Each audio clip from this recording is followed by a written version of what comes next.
Good evening and welcome sa aking munting channel. Nako, napakarami na ngayon ang sumugod nga sa Magdano Rally dito nga sa Metro Manila, na kung saan ay makikita mo ang mga kabataan, mga seniors, ipinagsisigawan ng "In-Faith Sara", "Umalis ka na Sara", "Bumaba ka na Sara". Ito ngayon ang ipinagsisigawan ng taong bayan.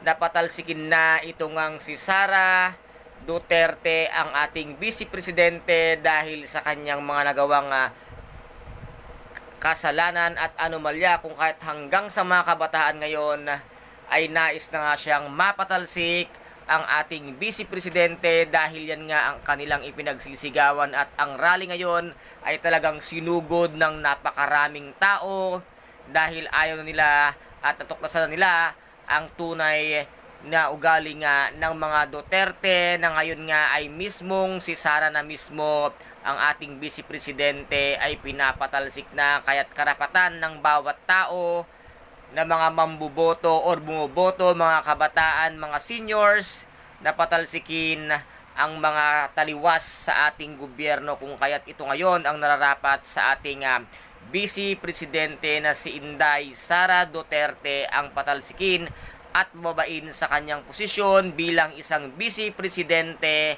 na hindi pa naman na sana panahon para nga maging presidente. Ngunit sa kanyang sobrang atat na maging presidente, ito ang kanyang kahihinatnan, ang pababagsakin at pababain siya mismo ng mga tao na ayaw na nga sa kanya. May isang kabataan na lalaki na nagsusumigaw sa isang rally na ang sinabi nga niya doon daw sa plataforma ng ating presidente Bongbong Marcos na 20 pesos ang magiging isang kilo ng bigas, ngunit ang sabi nga ay naging 60 pesos. Baka hindi mo naiintindihan na ang daming mga magsasaka, ang daming mga farmers ang siyang kumita dahil nga sa ganda ng presyo ng kanilang mga pananim. Natural lamang natataas dahil nga para yun sa mga mamamayan, sa mga farmers, para kumita sila dahil ilang panahon na nalugi at nalugmok nga ang mga magsasaka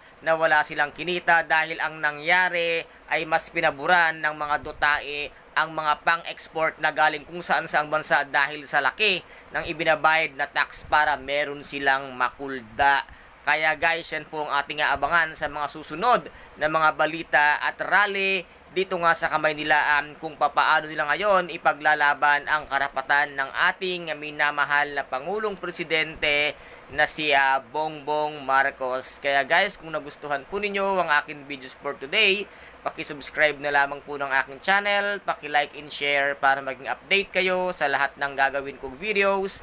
Maraming salamat po. Ingat, God bless and bye-bye!